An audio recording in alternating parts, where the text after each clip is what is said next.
खाती हो तो छुआरा भी खाया करो, इधर उधर जाती हो तो तनी डीजे वाले के भी पास आया करो।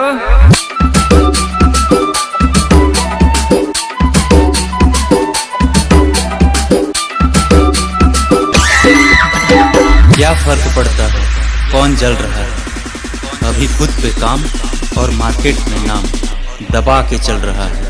अब आएगा मजा।